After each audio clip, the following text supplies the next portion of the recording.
하나님께서 우리를 불러주셨습니다. 아멘.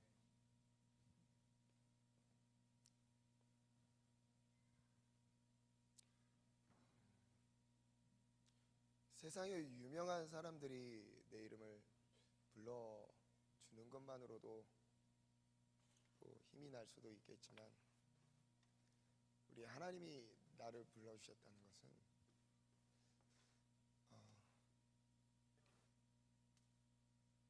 평생에 갚을 수 없는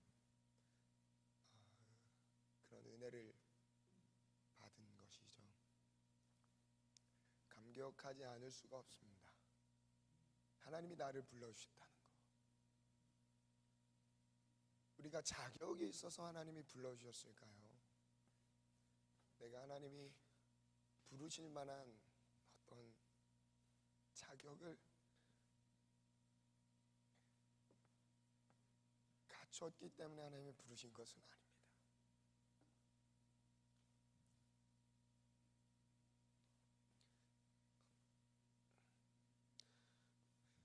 2002년도 신학교를 입학하면서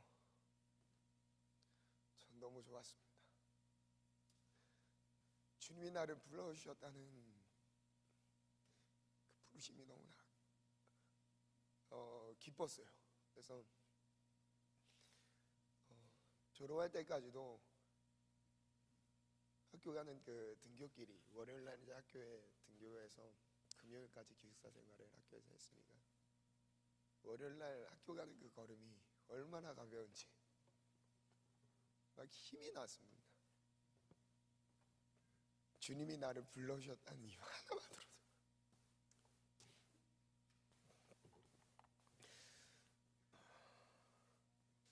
저만 부르신 건가요? 아니죠. 우리 모든 청년들 하나님이 불러주셨기 때문에 우리 스스로 이 예배 자리에 나올 수 없습니다. 하나님이 나를 십자가의 구원의 자리로 초청하시고 불러주셨습니다. 이 은혜 하나만으로도 내 평생을 하나님께 드려도 아깝지 않은 거죠. 주님이 나를 불러주셨. 그 주님은 전지만물을 창조하셨을 뿐만 아니라 나를 지으신 분,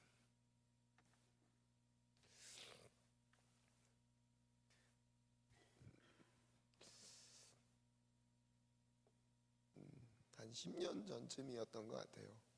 제가 자기소개서를 쓰면서 기도하면서 나를 어떻게 소개할까 쓰면서 신학교 입학하기 위해서 이제 그 자기소개서를 쓰잖아요. 근데 자기소개서를 쓸 때 나는 내 존재가 너무나 쓰레기 같은 겁니다. 죄 때문에 너무 지저분하고 더럽고 추하고,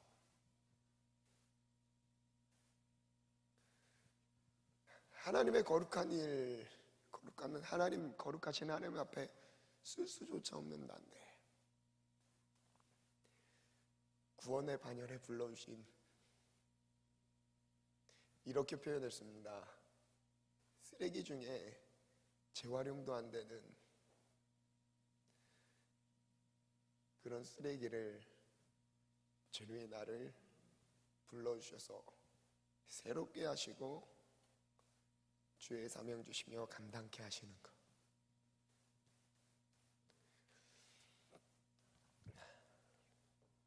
하나님께서 우리에게 사명을 주셨고, 지난주까지 4주, 오늘 5주째 사명에 대한 말씀을 계속 주십니다.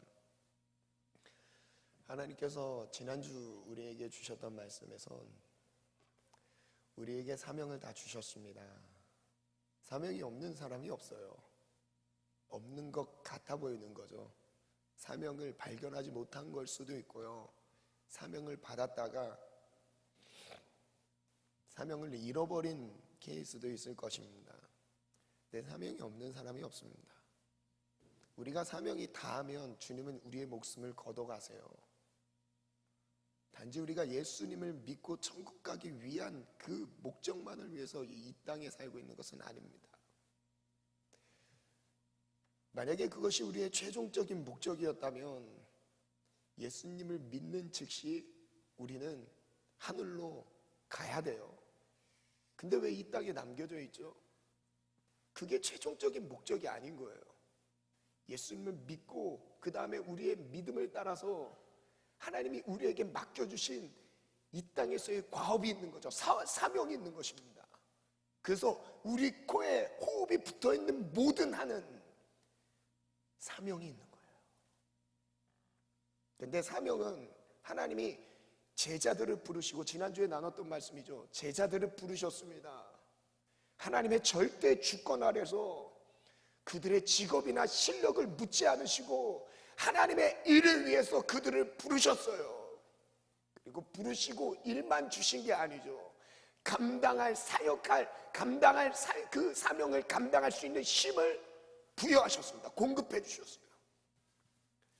그 예수님의 사역들이었죠. 예수님께서 이 땅에서 공생의 기간 동안 약 3년 동안 하셨던 이 땅에서의 사역들, 그 사역을 제자들에게 위임하시면서 그들 역시 예수님이 하셨던 그 일을 똑같이 하도록요, 그 사명을 부여하셨습니다.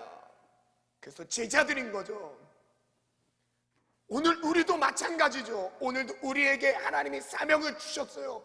각자의 달란트대로 하나님이 부르셨어요.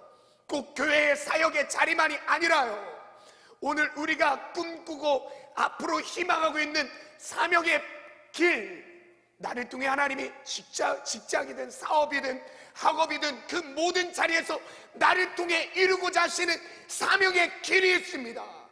근데 그 사명의 길은요, 말씀과 기도가 아니면 갈 수가 없습니다. 잠깐 내가 흥미를 가지고 이것에 내가 달란트를 갖고 있다는 것은 확인할 수 있을지라도요, 그것은 끝이 아니에요.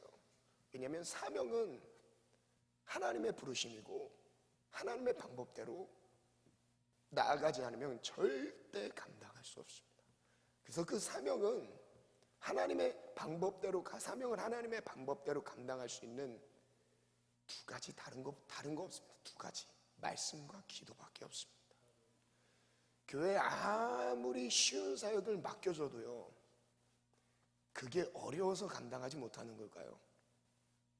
말씀과 기도, 즉 성령 충만함이 없으면 사명 근처에도 갈 수 없습니다. 여러분, 우리 교회만 해도 섬길 수 있는 자리가 무궁무진합니다. 특별히 우리 청년부 사역만이 아니더라도요, 성가대, 교사, 여러분 구석구석 교회를 섬길 수 있는, 교회뿐만 아니라 이제 세상을 섬길 수 있는 여러의 구체적인 사역의 자리들이 만들어지고 있죠. 근데 왜 사역하지 못하는 거죠?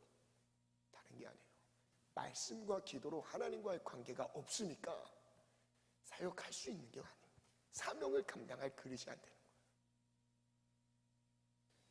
지난주 말씀 요약을 한번 띄워주시겠어요? 우리 한번 읽겠습니다. 다 같이 읽겠습니다. 시작. 하나님께서 사명을 주시면서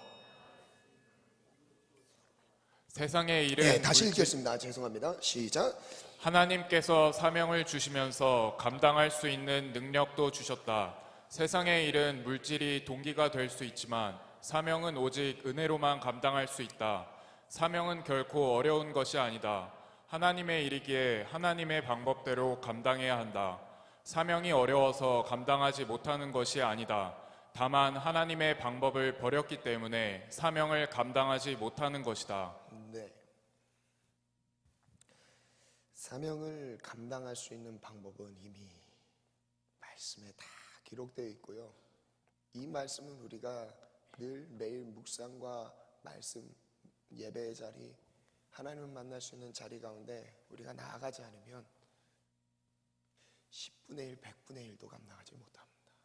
왜냐하면 하나님의 사역은 오직 은혜로만 감당할 수 있기 때문입니다. 그래서 지난주에 이 부분을 강조했어요. 믿음이 곧 사명의 크기다. 여러분, 사명을 감당하지 못하는 것, 즉 내가 사명의 길을 가지 못하고 있는 것은 믿음이 없는 거예요. 믿음이 없는 거. 여러분, 믿음이 있어 보세요. 하나님이 나를 부르셨다는 믿음, 하나님이 나에게 그 일을 맡기셨다는 믿음이 있어 보세요. 그 맡기신 사람이 대통령도 아닙니다. 이 땅에 이 시장도 아니에요. 유명 인사들이 우리에게 일을 맡겼어도요, 그 사람에게 잘 보이기 위해서 그 일을 감당하지 않겠습니까? 근데 그 일을 맡기신 분이 하나님이라니까요. 하나님이 맡기셨다는 건 그보다 크신 분이에요. 세상에 그 누구와도 비교할 수 없는 분이 하나님인 거죠. 그분이 내게 그 일을 맡기셨다는 걸 믿지 않는 거라니까요. 그럼 뭘 믿는 거죠 도대체? 내가 믿고 있는 그 믿음은 도대체 무슨 믿음이죠? 여러분, 그래서 믿음은 곧 뭐와 연결된다고요? 내가 감당하고 있는 사명의 크기와 연결되어 있는 겁니다. 사명이 없는 건 믿음이 없는 거예요. 제가 왜 이걸 확신하는지 아십니까? 제가 많은 청년들을 만나보면요, 개인적으로 예배만 드리는 청년들도 있습니다. 신앙 유지하기 위해서 하나님 살아계신 걸 믿고 있으니까 어느 공동체에 소속되고 싶어 하진 않아요. 왜? 귀찮은 거죠. 왜 소속되면 여기 모여라 저기 모여라 이것이 내라 이런 잔소리로 듣는 거죠. 자기의 개인적인 신앙의 침해를 받는다고 생각해요. 신앙이 없는 거예요.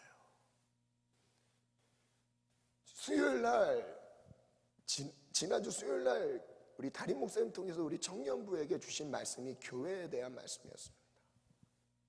교회는 주님의 몸이에요. 교회를 사랑하지 않는데 주님을 사랑한다고요? 말이 되나요? 내가 하나님을 사랑하는데 교회는 사랑 안 해. 이게 말이 될까요? 주님의 몸이라니까요. 하나님을 진정으로 사랑하는 사람들은 교회 안에 소속되어서 교회를 섬기고 영혼을 섬기고 하나님이 내게 맡겨주신 사명들을 감당합니다.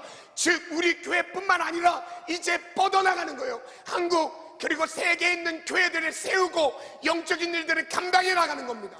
그걸 위해 우리를 부르셨다는 거죠. 첫 번째 한번 보겠습니다. 한번 읽겠습니다. 시작. 사명의 본질, 사명은 일이 아니라 믿음입니다. 저를 따라 선포합니다. 사명은 일이 아닙니다. 믿음입니다. 믿음입니다. 네, 예수님께서 일으킨 많은 표적들 중에 그 중에 아주 결정적이면서 이 땅에 오신 목적을 확실하게 드러내셨던 표적이 하나 있습니다. 그게 무엇이냐? 오병이어 사건이었습니다. 그때 예수님을 많은 무리들이 따르죠. 예수님이 가는 곳마다 막 병자들을 치유하고, 그리고 가는 곳마다 많은 이적들을 무리를 걷지 않나, 정말 사람으로 할 수 없는 많은 이적들을 예수님께서 보여주셨어요. 그래서 예수님을 따르는 많은 무리들이 있었습니다. 그래서 요한복음 6장에도 보면 큰 무리가 예수님을 따랐다고 말씀하셨어요. 요한복음 6장에 보면 큰 무리가 예수님을 따릅니다. 그리고 그 따랐을 때가 언제였냐면요, 요한복음 6장 4절 말씀에 보면 마침 유대인의 명절인 유월절이 가까운지라. 언제 예수님을 따른 이 오병이어 사건이 언제 일어나는지를 보여주고 계신 거죠. 언제가 가까웠을 때요? 유월절이 가까웠을 때예요. 유월절이 무슨 의미죠? 유월하다, 넘어가다라는 의미죠. 즉 출애굽 사건 때 장자를, 애굽에 있는 장자의 재앙, 장자들을, 모든 초태생들을 다 칠 때 사람의 장자든 짐승의 첫 새끼든 하나님께서 그 죽음의 사자를 보내서 처음 난 것들을 다 멸하셨습니다. 근데 그때 유월하다는 뜻이죠. 뭐가 넘어간다는 거죠? 죽음의 사자가 이 죽음의 저주에서 넘어간다는 거예요. 보호를 받는다는 거죠. 누구만요? 양의 피를 문설주에 바른 집마다 이 죽음의 사자가 가까이 가지 못했던 거예요. 부족처럼 가까이 가지 못했던 게 아니죠. 이미 죽었기 때문에 죽일 필요가 없어서 넘어갔던 거예요. 그래서 이 유월절을 영원한 규례로 지키도록 하였습니다. 그래서 이 유월절에 가까웠을 때 왜 하필이면 예수님께서 이 오병이어의 사건을 유월절이 가까웠을 때 일으키셨을까요? 유월절이랑 오병이어랑 어떤 관계가 있었을까요? 이적을 일으킨 뒤에 예수님의 설교를 보면 알 수 있는데요, 그 설교가 요한복음 6장 26절부터 나옵니다. 우리 한번 보겠습니다. 26절부터 한번 읽겠습니다. 시작. 예수께서 대답하여 이르시되 내가 진실로 진실로 너희에게 이르노니 너희가 나를 찾는 것은 표적을 본 까닭이 아니요 떡을 먹고 배부른 까닭이로다. 썩을 양식을 위하여 일하지 말고 영생하도록 있는 양식을 위하여 하라. 이 양식은 인자가 너희에게 주리니 인자는 아버지 하나님께서 인치신 자니라. 네, 이제 예수님께서 오병이어의 기적을 일으키신 다음, 그 다음 이런 설교를 남기십니다. 생명의 떡에 대한 말씀, 설교를 남기시는데, 즉 오병이어의 사건을 일으키신 이유는 이 생명의 떡이 무엇인지를 지금 설명하고 계신 거예요. 오병이어 물고기 보리떡 5개와 물고기 2마리로 5,000명의 인파를 주님이 먹이셨죠. 그들의 주림을 아시고 먹이셨습니다. 근데 그 떡을 어떤 의미가 있는지, 그 떡이 어떤 의미가 있는지를 설명하고 계신 거예요. 그런데 그 설명하기 전에 예수님께서 말씀하시죠. 너희가 나를 따르는 이유, 나를 찾는 까닭은 표적을 본 까닭이 아니다. 이유가 뭐래요? 떡을 먹고 배부른 까닭이다. 원어 사전을 보면서 다시 한번 제가 재해석을 한번 해봤습니다. 좀 더 가깝게 제가 한번 번역을 해드릴게요. 여기서 말하는 떡을 먹고 배부른 까닭이라는 말을요, 이렇게 좀 더 정확하게 번역을 해드리겠습니다. 너희가 나를 찾는 것은 표적을 본 까닭이 아니다. 떡으로부터 만족하였기 때문이다. 여기 떡을 먹고 배부른 까닭이라 원어 사전을 보면 만족하다라는 것으로 좀 더 정확하게 나와 있습니다. 즉, 이 많은 무리가 예수님이 오병이어의 기적을 일으키니까 큰 무리가 예수님을 따르죠. 근데 따른 이유가 표적이 놀랍고 정말 하나님의 아들, 정말 하나님 메시아구나, 이걸 느끼면서 그 표적 때문에 예수님을 따랐던 게 아니죠. 이유가 뭐래요? 떡을 먹고 만족했기 때문에, 즉 이 현실적인 문제를 채워주는 분이라는 생각이 들었던 거예요. 예수님 옆에만 붙어 있으면 이 땅에서의 문제들이 해결되는구나, 이 정도로밖에 생각이 안 되는 거죠. 그래서 표적을 행하신 예수님의 능력에 관심을 두기보다요, 자신의 현실적인 문제를 해결하는 것, 이것을 해소하는 데 몰두하고 있었던 거예요. 누가요? 예수님을 따르던 인파들이요. 그래서 예수님께서 이렇게 말씀하십니다. 썩을 양식을 위하여 일하지 말라. 영생하도록 있는 양식을 위하여 하라. 이것도 원어사전을 보면서 다시 한번 제가 번역을 해봤는데, 이렇게 번역을 할 수 있습니다. 썩을 양식을 위하여 일하지 말고가 좀 달라요. 너희는 없어질 음식을 위해서 일하지 말고, 이 땅에 없어질 음식을 위해서 일하지 말고, 그리고 다만 영원한 생명으로 남을 음식을 위하여 하라. 한번 점검해 볼게요. 우리가 직장 생활을 하고 있습니다. 사업을 하고 있어요. 또는 학교에서 열심히 공부하고 있습니다. 여러분, 그 이유가 뭐죠?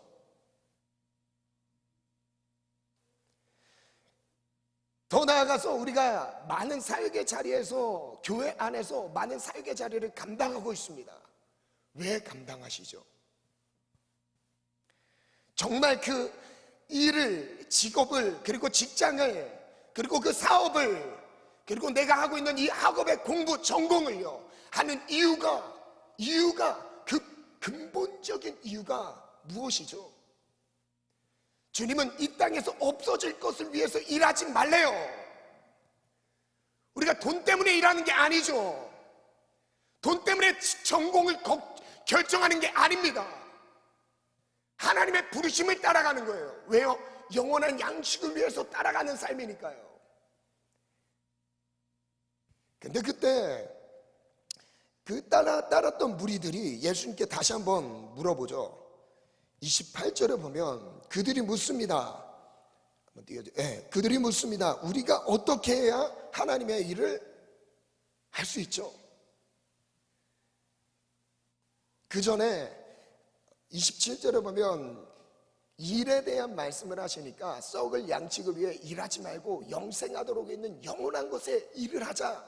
그러면은 그들이 이해가 안 되는 거예요. 그럼 그 일 개념을 다시 한번 묻습니다. 그럼 우리가 어떻게 해야 하나님의 일, 즉 영원하도록 있는 그것을 위해서 어떻게 일을 할 수 있죠? 그것이 무엇이죠? 이렇게 묻고 있어요. 근데 여기서 쓰였던 단어를 보니까 우리가 28절에 나왔던 우리가 어떻게 해야 하나님의 일을 합니까?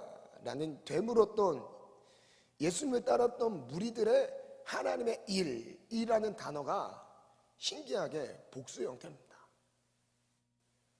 하나님의 일들, 즉 영원한 것을 취하기 위해서, 그리고 영원한 것을 목적을 두기 위해서 그럼 우리가 어떤 일들을 해야 되죠? 이렇게 반문했던 거예요.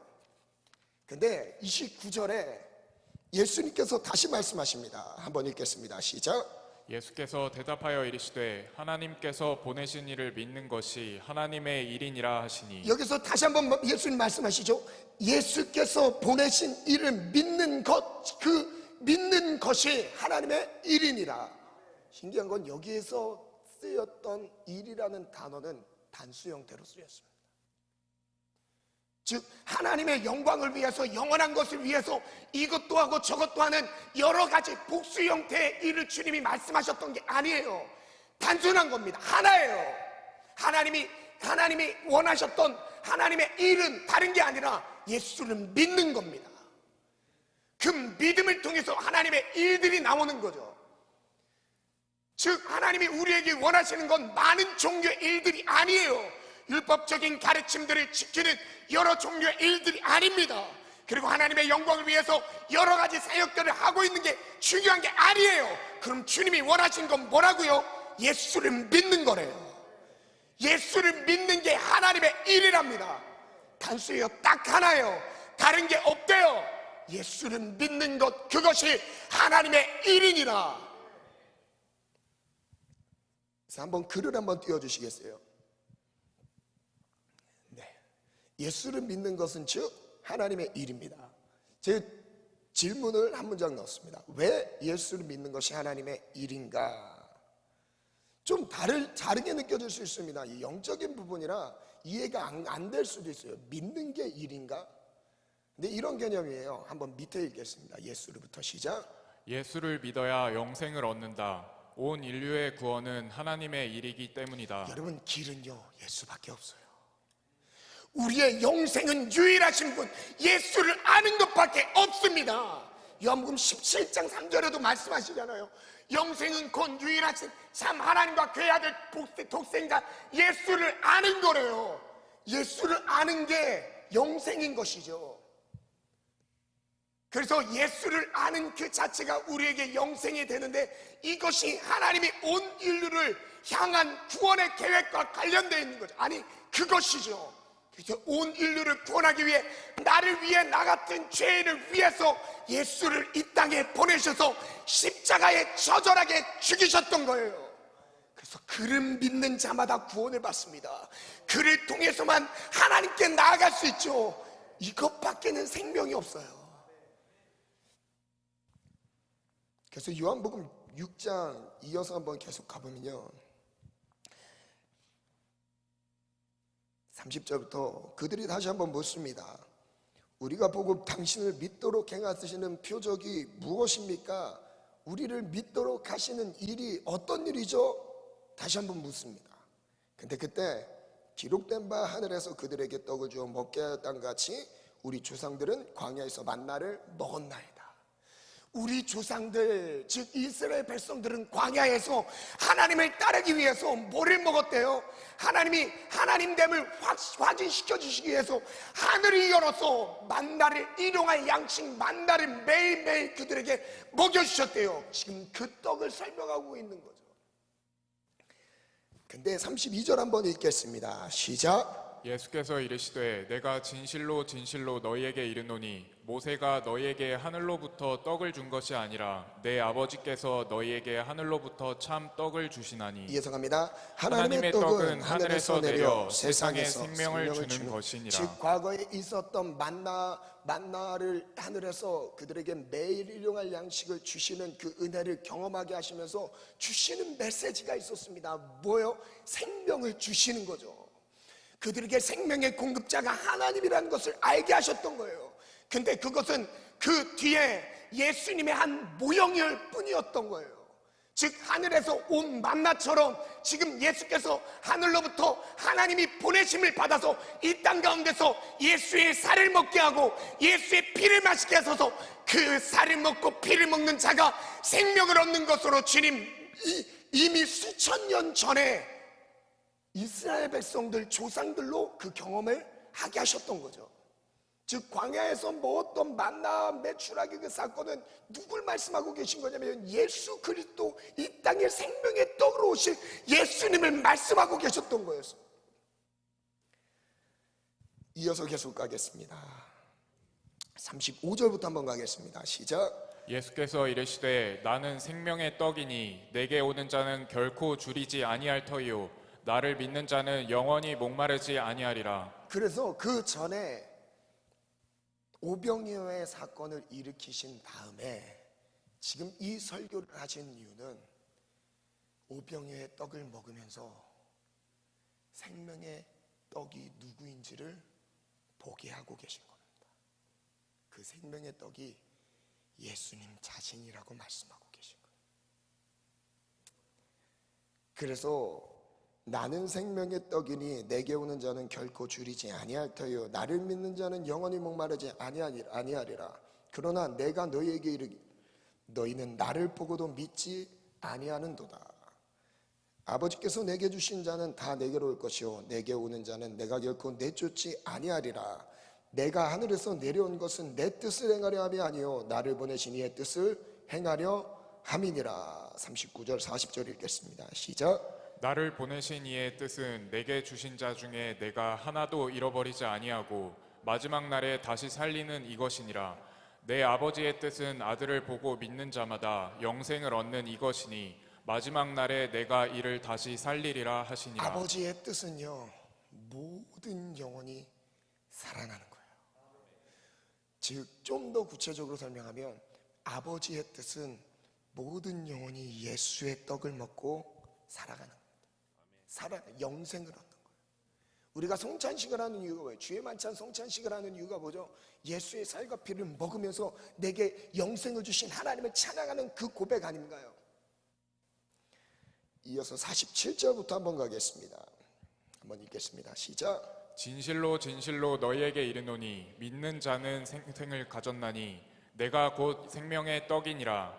너희 조상들은 광야에서 만나를 먹었어도 죽었거니와 이는 하늘에서 내려오는 떡이니 사람으로 하여금 먹고 죽지 아니하게 하는 것이니라. 과거 이전에 이스라엘 백성들은 만나를 먹으면서도 죽었다는 의미가 뭐죠? 목숨이 끊어졌다는 걸 말씀하는 게 아닙니다.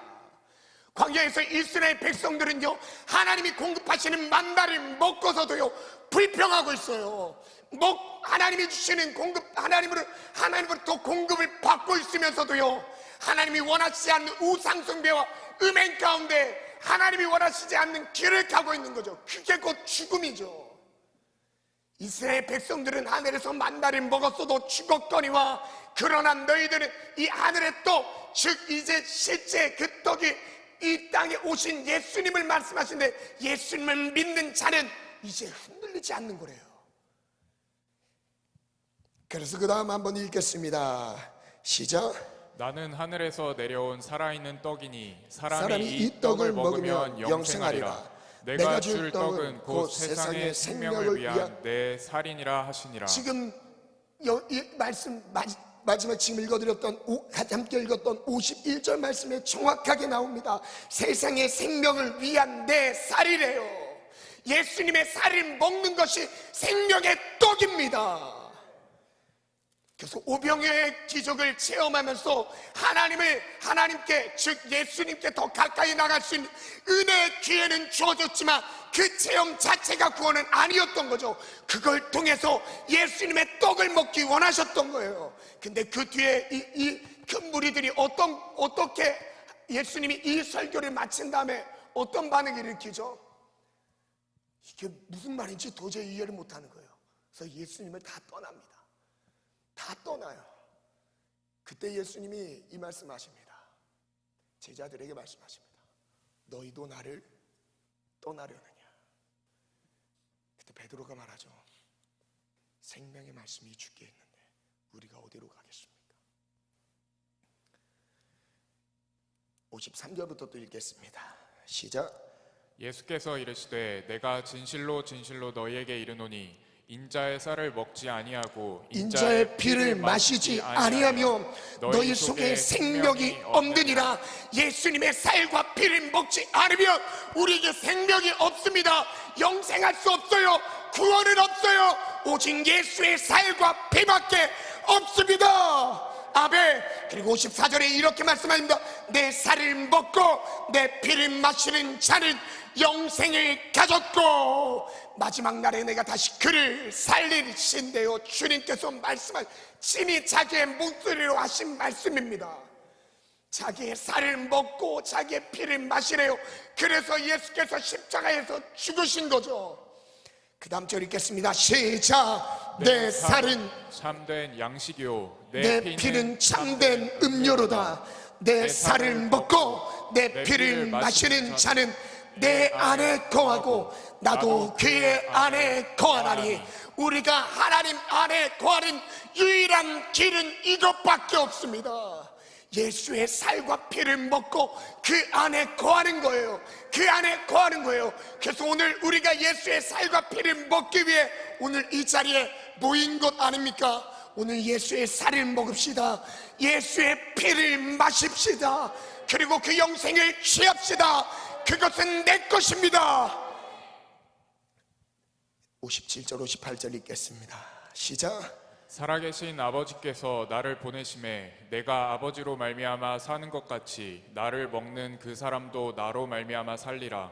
이것은 하늘에서 내려온 떡이니 조상들이 먹고도 죽은 그것과 같이 아니하여 이 떡을 먹는 자는 영원히 살리라. 저를 따라 선포합니다. 예수의 떡을 먹는 자, 예수의 떡을 먹는 자, 예수의 살을 먹는 자, 예수의 살을 먹는 자 영원히 살리라. 영원히 살리라. 근데 이 예수의 살과 피가 좀 더 다르게 이렇게 설명하고 있습니다. 이렇게 오해될 수 있어요. 말씀을 많이 보지 못한 청년들 같은 경우, 신앙생활을 오래 하지 못한 청년들 같은 경우는 의문이 될 수 있어요. 그럼 예수의 떡을 먹는 게 뭐지? 예수의 살을 먹는 게 무슨 의미지? 피를 마시는 게 무슨 의미지? 바로 이겁니다. 63절 읽겠습니다. 시작. 63절 시작. 살리는 것은 여기니 육은 무익하니라.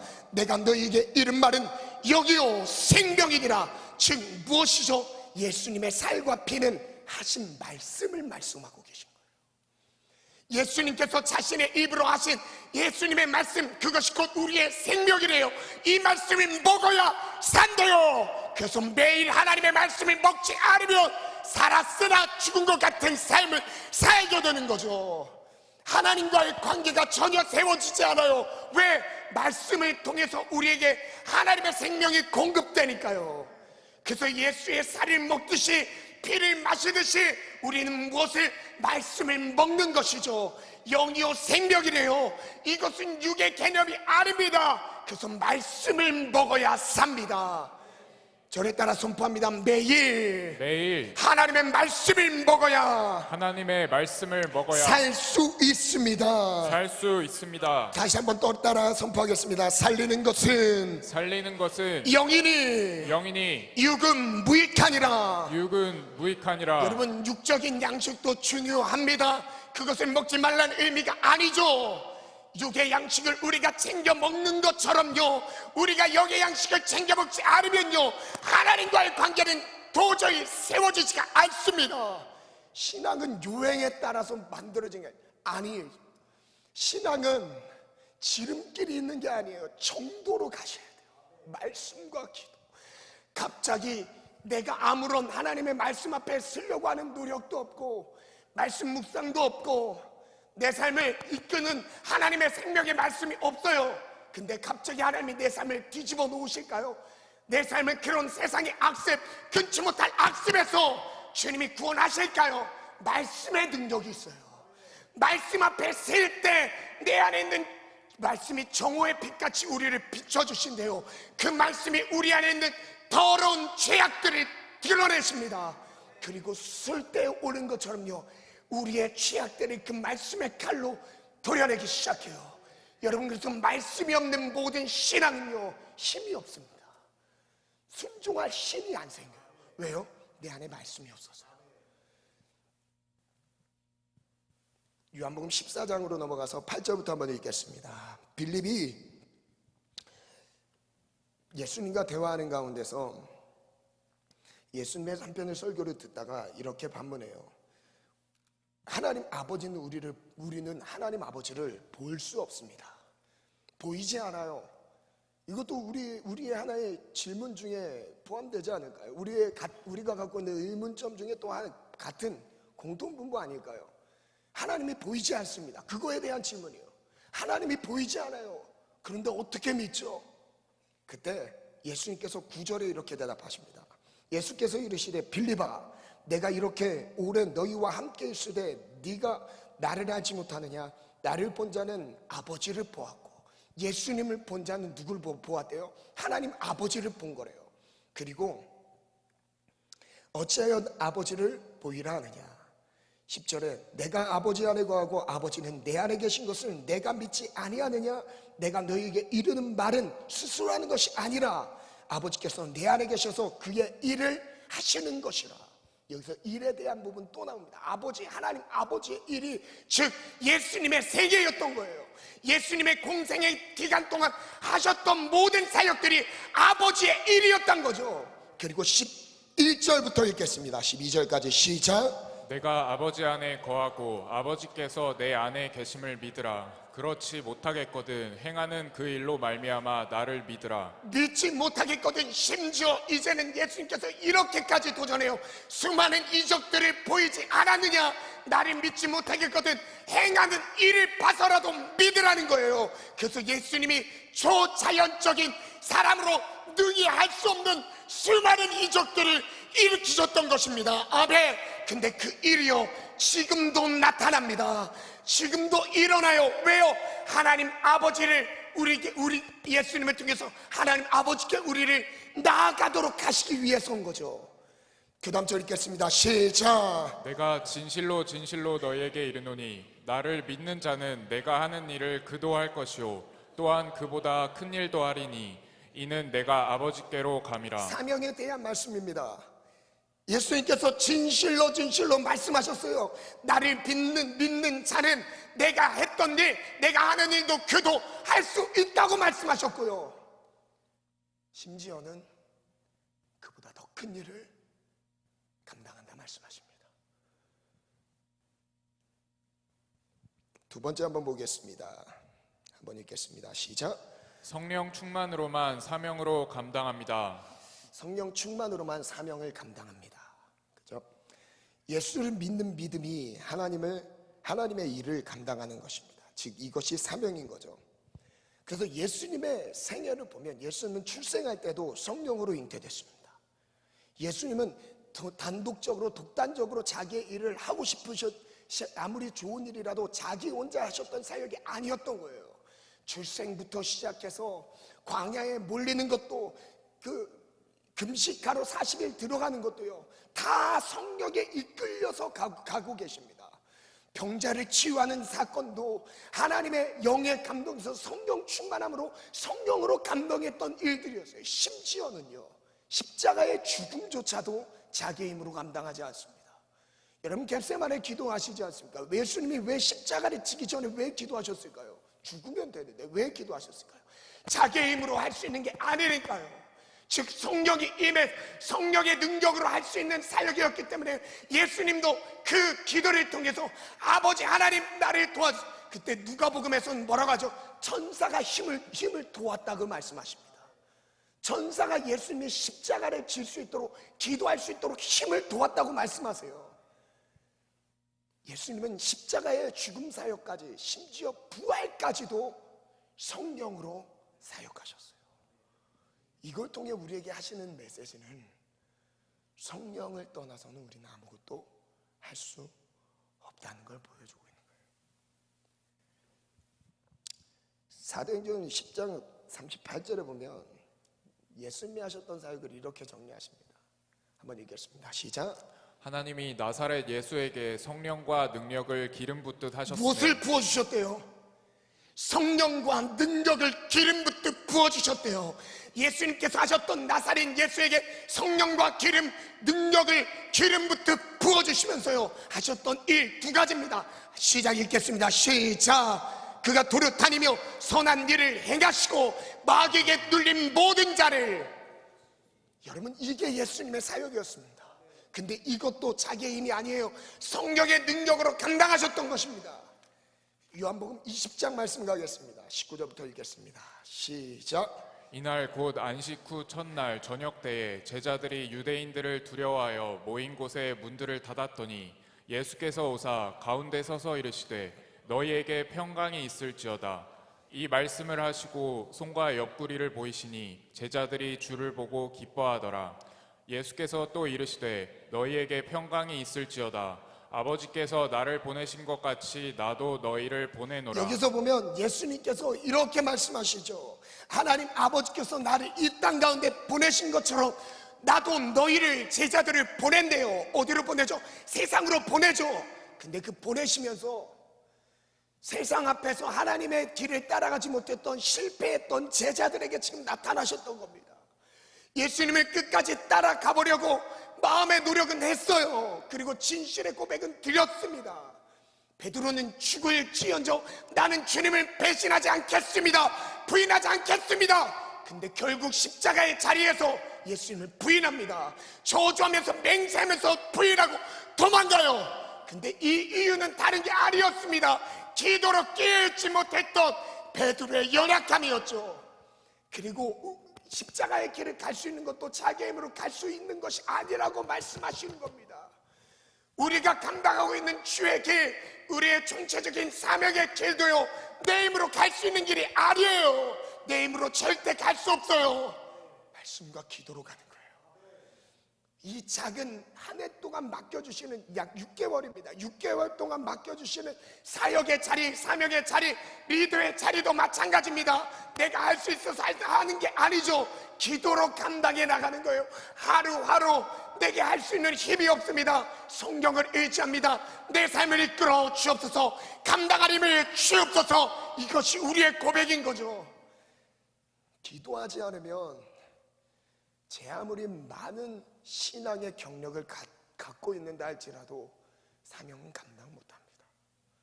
여러분, 청년의 때가 지금 한국 교회 청년들의 신앙은요 위기예요. 기도 안 해요. 기도 안 합니다. 말씀 안 봐요. 지금 한국 교회 청년들의 신앙의 위기가, 여러분, 이 청년들의 신앙이, 제가 자주 강조하죠. 청년들의 믿음이 중요한 이유가 있습니다. 여기서 신앙은 평생의 신앙으로 나타납니다. 크게 바뀌지 않아요. 결혼하면 신앙이 식어지면 식어졌죠. 더 뜨거워지진 않습니다. 왜냐하면 아무것도 매이지 않고 모든 열정과 에너지, 가장 내게 있는 달란트를 하나님께 집중할 수 있는 시기인데도 불구하고요 집중 못하는데 결혼한 다음에 될 수 있을까요? 애 키우느라 자녀에게 매여서요 주의 길 못 간다니까요. 집 사야지, 그리고 자녀 교육해야지, 양육해야지, 그것도 해야 됩니다. 근데 청년의 때 우리가 하나님 앞에 온신되지 않으면요 지금 이 신앙의 수준이 5년 후 똑같아집니다. 아니, 더 식어집니다. 여러분, 지금 우리 한국교회 청년들의 신앙의 지금 현주소가요 기도 안 한다니까요. 매일 말씀과 기도로 이것이 내 삶의 원동력이고, 말씀이 옳다는 대로 따라가는 사람이 몇이나 될까요? 세상에 문화할 수 없다는 핑계를 대면서 이거는 시대적으로 하나님 말씀이 맞지 않다고는 핑계대는 사람은 많아도요, 말씀과 함께 목숨을 함께하는, 그 운명을 함께하는 사람들은 여러분 지극히 드물어요. 창세기 노아 방주 시대를 한번 봅시다. 하나님은 믿음의 수준을 내리지 않습니다.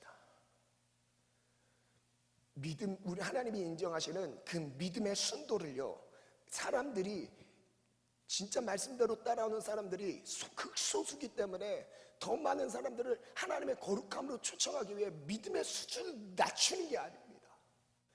믿음 따라 갈 수 있도록, 하나님 말씀 앞에 설 수 있도록요, 결단할 수 있도록 접근은 하셔도요, 믿음의 순도를 내리진 않으세요. 왜 그럴까요? 어떻게 할 수 있을까요? 여러분 상식적으로 생각해 보세요. 온 인류가 멸망했었던 노아 홍수 시대를 한번 생각해 봅시다. 믿음의 순도를 지켰던 노아 한 사람만 인정합니다. 하나님을 알고 있었던 사람들이 그 시대에 없었을까요? 하나님을 형식적으로 알고 있는 사람들 많았다니까요. 근데 중심을 다해 말씀대로, 정말 말씀하신 그대로 따라가며 순종한 사람 딱 한 사람밖에 없었다는 게 아쉬운 거죠. 그래서 주님은 그 한 사람 구원하려고 방주를 지었던 겁니다. 그 한 사람 노아를 구원하려고 방주를 지었던 거예요. 창세기를 한번 자세히 읽어보세요. 방주를 짓게 하시면서 너를 위하여라, 노아를 위하여, 너를 위하여라고 말씀하십니다. 노아를 위해서 지어진 게 방주예요. 약 100년 동안 주님은 세대 가운데 말씀하셨어요. 하나님의 거룩함으로 들어와라. 근데 우리의 마음의 부패함이 어쩔 수 없는 것이냐, 세상 가운데 어쩔 수 없이 세속적으로 살 수밖에 없다는 핑계를 대면서요, 하나님 말씀 버린다니까요. 말씀을 가까이 하기보다 TV, 스마트폰 이런 것들로부터 오는 정보들을 얻기에 급급합니다. 여러분 말씀 보기에 바쁘세요? 밥을 먹기에 바쁘십니까? 여러분 그것이 내 신앙의 지금 현 주소입니다. 여러분 정말 말씀을 먹고 말씀으로 살고 계십니까? 그러면 왜 사명을 감당하지 않죠? 말씀을 먹고 말씀대로 살아가는 사람은 사명을 자연스럽게 감당하려고 감당해지는 게 아니에요. 그냥 사명의 지로 가게 되어 있습니다. 왜요? 말씀을 먹었으니까요. 여러분 근데 안타깝게도 예수님 다시 오실 그때가 노아의 홍수 때와 같다고 말씀하세요. 군중은 많을 수 있어도 말씀대로 순종한 사람은 없을 수 있습니다. 이런 말씀이 선포되고 말씀대로 살자, 말씀과 기도로 매일매일을 살아보자. 여러분 제가 이 말씀을 하루 이틀 전하나요? 제가 청년사역 지금 3년째인데요 거의 비슷한 메시지였습니다. 제가 이런 메시지 말고 다른 메시지를 거의 나눈 적이 있습니까? 다른 메시지가 떠오르질 않아요. 왜? 말씀과 기도 기초가 없는데 무슨 메시지가 주어지겠어요? 근데 우리의 악습, 세상에 살아왔던 10년, 20년, 30년, 40년의 습관들이요 깨지지 않는 겁니다. 이렇게도 살아치는데 굳이 말씀을 붙들 이유가 없는 거예요. 굳이 기도할 필요가 없는 거예요. 내가 하나님의 도움을 받지 않아도 돈이 있는데, 살아갈 직장이 있고 거처에 집이 있는데, 그리고 내가 외로울 때 함께 할 수 있는 친구들이 있는데 주님 필요 없는 거죠. 여러분 이게 우리의 마음 아닐까요? 여러분 세상 사람들 다 잃어버려도 주님 붙잡으셔야 돼요. 주님 놓치시면 안 됩니다. 세상에 많은 사람, 나의 편, 마음의 편을 들어줄 수 있는 사람 수천 명, 수만 명이 있다 할지라도 주님 나에게 손을 떼는 순간 우리는 살아도 사는 것이 아닙니다.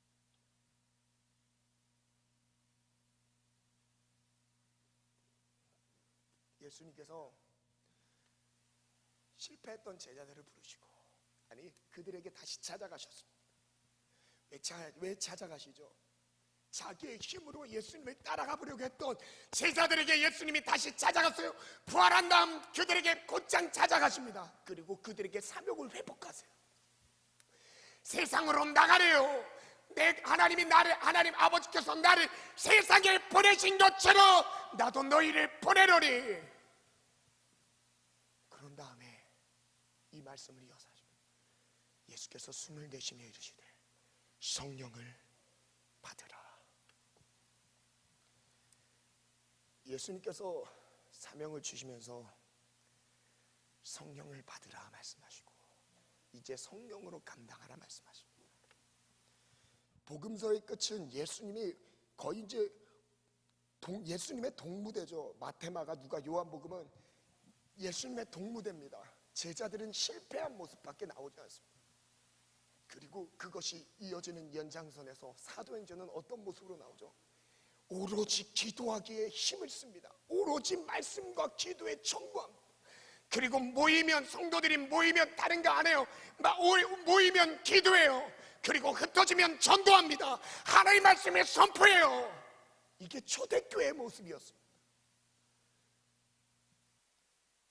주님이 우리에게 언제 이런 말씀을 하셨나요? 초대교회는 이런 형태의 신앙생활이지만 시대가 지난 지금 21세기를 살고 있는 이 시대의 청년들은 성령 충만하지 않아도 된다고 언제 성경에 기록되어 있나요?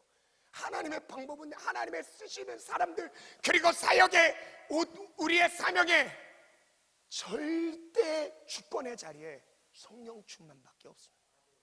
성령 충만을 회복한 사람들이 사명이 회복돼요. 오늘 그 성령 충만이 우리 모든 청년들의 삶에 회복되길 예수님의 이름으로 축원합니다. 사도행전 2장 36절부터 한번 읽겠습니다. 시작. 그런즉 이스라엘 온 집은 확실히 알지니 너희가 십자가에 못 박은 이 예수를 하나님이 주와 그리스도가 되게 하셨느니라 하니라. 그들이 이 말을 듣고 마음에 찔려 베드로와 다른 사도들에게 물어 이르되 형제들아 우리가 어찌할꼬 하거늘 베드로가 이르되 너희가 회개하여 각각 예수 그리스도의 이름으로 침례를 받고 죄사함을 받으라. 그리하면 성령의 선물을 받으리니. 초대교회도 똑같습니다. 회개, 죄악의 자리에서 돌아서는 거예요. 그 이후에 하나님의 성령의 충만한 선물을 주시는 거죠.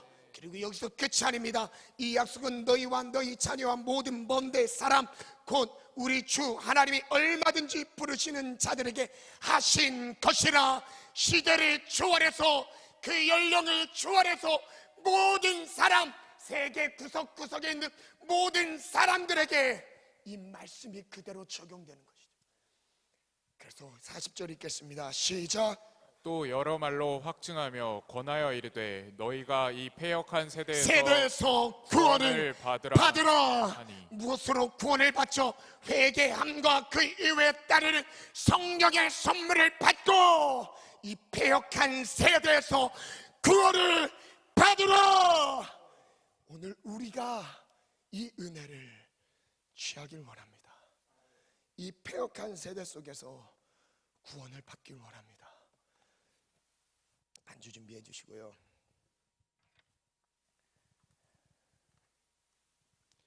그 뒤에 3천의 인파가 베드로에 나와서 신앙을 고백하고 42절에 보면 그들이 사도의 가르침을 받아 서로 교제하고 떡을 떼며 오로지 기도하기를 힘쓰니라. 오직 모여서 하는 게 기도밖에 없었어요. 기도가 재밌는 겁니다. 기도를 통해 하나님 말씀하시니까요. 기도하는 자리에서 주의 음성 들으니까요. 기도가 즐거운 거예요.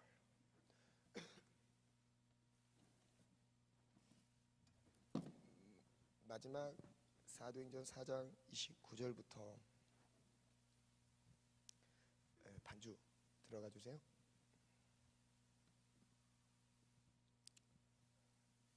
지난주에 했던 찬양 가겠습니다. 내 모습 이대로. 마지막 찬양, 마지막 구절 제가 읽어드리겠습니다. 사도행전 4장. 주여 이제도 그들의 위협함을 굽어보시옵고 또 종들로 하여금 담대히 하나님의 말씀을 전하게 하여 주시오며 손을 내밀어 병을 낫게 하시옵고 표적과 기사가 거룩한 종 예수의 이름으로 이루어지게 하옵소서 하더라. 빌기를 다음에 모인 곳이 진동하더니 우리가 다 성령이 충만하여 담대히 하나님의 말씀을 전하니라. 성령 충만을 회복합시다. 성령 충만이 회복된 그 순간부터 하나님 잃어버린 나의 사명들을 다시금 불러일으키실 것입니다. 하나님과의 관계를 먼저 다시 한번 세워갑시다. 하나님은 어떤 일을 하길 원하시는 게 아니에요. 예수를 믿는 그것을 주님이 인정하고 계십니다. 많은 다방면에 할 수 있는 그런 일들을 주님은 하나님의 일이라고 말씀하시지 않았습니다. 예수를 믿는 그 한 가지를 주님이 기다리고 계세요. 지금 내가 예수를 죽은 자 가운데서 살리신 이의 성령의 영으로 예수께서 죽은 자 가운데서 살아나시고 십자가에 달려 부활하시며 이제 온 인류를 향해 구원을 선포하시며 생명을 주었다는 것, 이것을 우리가 정말 믿는다며 그 하나님이 나의 하나님이고 지금 그 하나님이 나와 함께 하시면 여러분 믿는다면요, 성령 충만을 회복시켜달라고 기도하십시오. 오늘 그 회복된 그 자리부터 우리의 망가졌던 무너졌던 모든 형편들을 회복시키실 줄 믿습니다. 우리 시간 다같이 주님 세 몸으로 갇히면서 기도하겠습니다. 주여, 주여, 주여.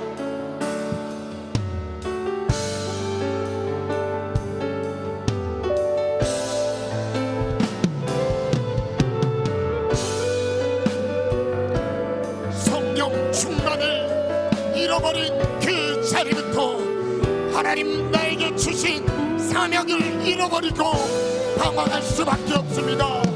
하나님, 내가 이 땅에 존재하는 이유, 나의 호흡이 지금 내 코에 있는 이유, 나에게 주신 사명을 위하여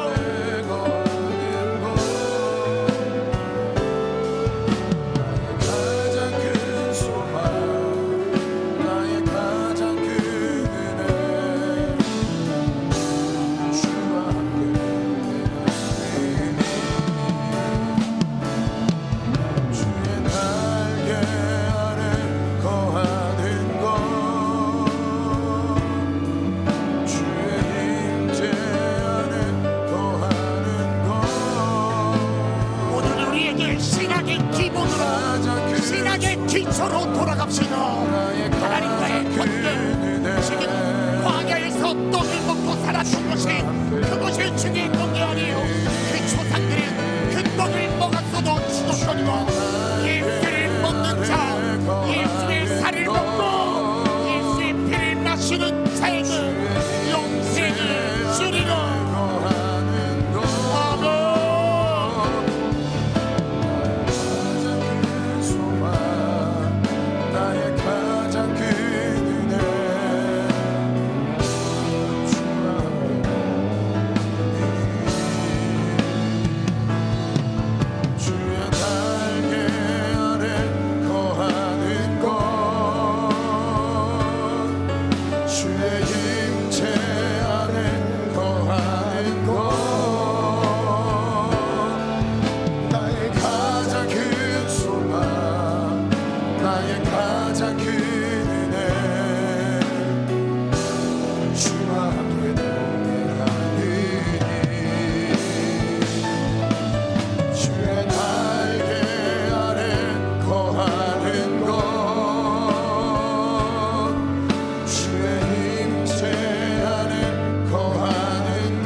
결단합시다. 하나님과의 동행이, 하나님과 함께하는 믿음의 삶이 우리 청년의 때 재산이 되게 하시고 기업이 되게 도와주옵소서. 성령 충만을 따라 사명의 길을 따라가게 도와주옵소서. 그 마음 가지고 이 시간 찬양을 하나님께 올려드리겠습니다.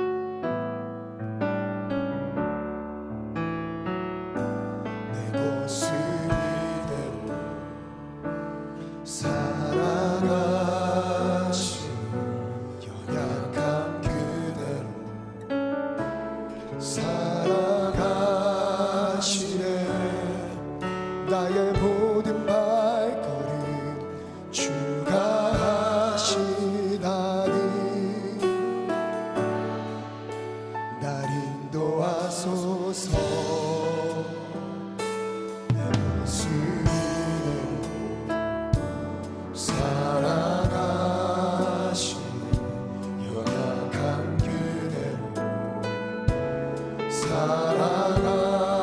인도하시네. 나의 모든 발걸음 주가 하시나니 날 인도하소서. 주의 날개 아래 거하는 곳, 주의 임재 안에 거하는 곳, 나의 가장 큰 소망, 나의 가장 큰 은혜, 주와 함께 동행하느니 주의 날개 아래 거하는 곳, 주의 임재 안에 거하는 곳, 나의 가장 큰 소망, 나의 가장 큰 은혜, 주와 함께 동행하는 이 시간 다시 한번 기도하겠습니다. 오직 성령 충만으로만 우리의 믿음이 회복됩니다. 그리고 그 믿음이 회복된 그 자리에서 우리의 사명이 회복됩니다. 하나님, 사명을 잃고 내가 이 땅에 살아가고 존재하는 이유, 목적 잃고 방황하는 우리의 모든 걸음을 붙잡아 주시되 이제 사명의 자리에서 주님과 동행하는 은혜를 누리게 도와주옵소서. 믿음 주옵소서. 성령 충만을 허락하여 주옵소서. 성령 충만할지어다. 오늘 성령이 임하기 원합니다.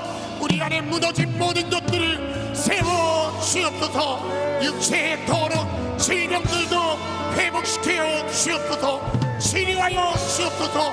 마음의 병도 온갖 스트레스와 흔들림도 예수의 이름으로 명하노니 치유들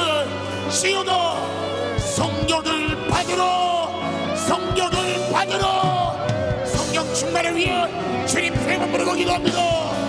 주여, 주여,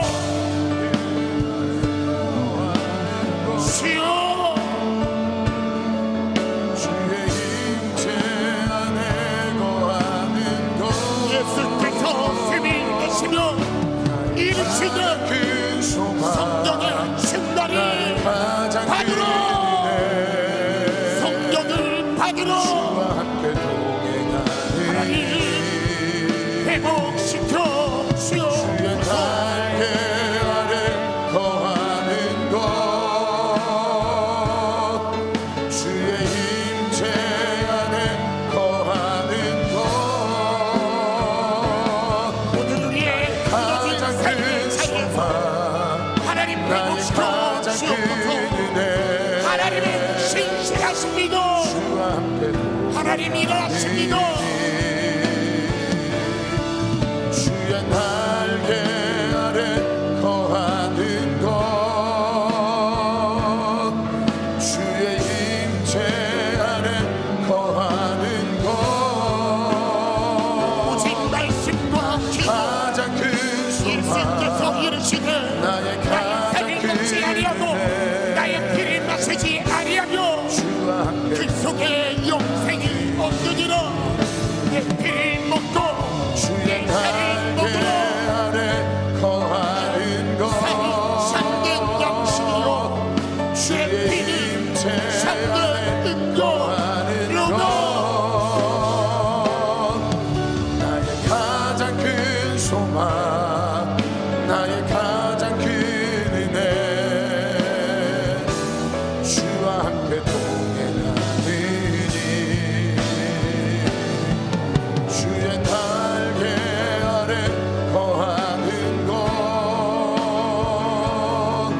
오늘 우리의 기도로, 안에 오늘 기도로 하나님 오늘 우리의 믿음을 회복시켜 주옵소서. 나의 가장 큰 우리가 사명을 소망, 따라가지 못하는 이유는 나의 가장 사명이 어려운 것이 아닙니다. 하나님의 방법대로 가지 않은 모든 걸음들 후회와 절망뿐입니다. 주여, 주를 위해 죽어도 주를 위해 사나 죽으나 난 주의 것,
감사 죄인 중에 괴수 우리 감당 부르셔서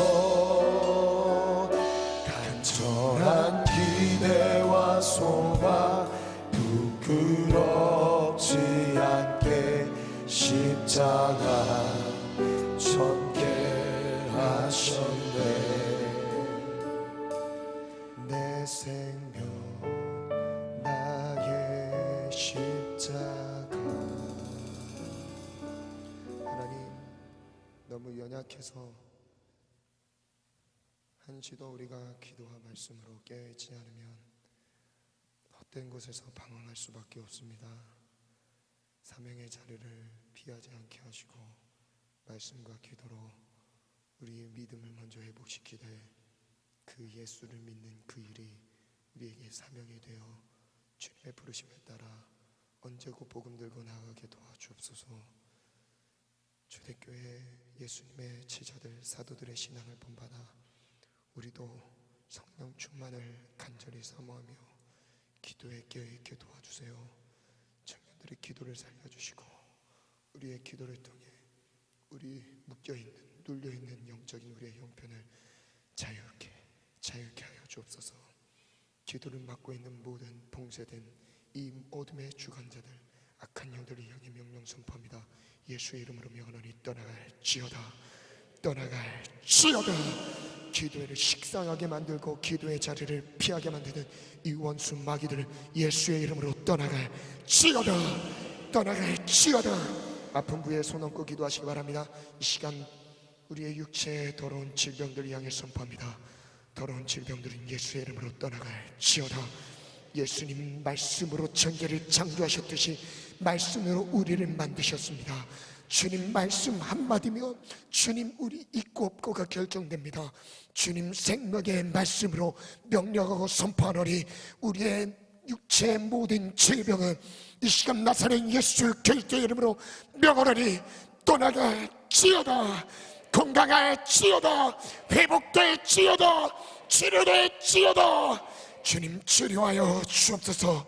새 삶을 살게 도와 주옵소서. 주님과 새롭게 시작되는 동행이 오늘 이 시간부터 시작되길 원합니다.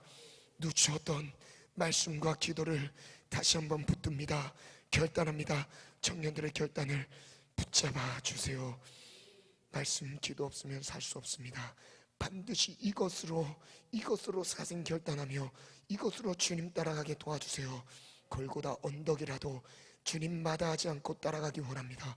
주님 그 자리가 혹 십자가의 자리라 할지라도 두려워하지 아니하며 내 힘을 빼고 성령에 의지하여 성령과 함께 나가게 도와주옵소서. 성령 충만할지어다. 예수님의 이름으로 기도합니다. 아멘.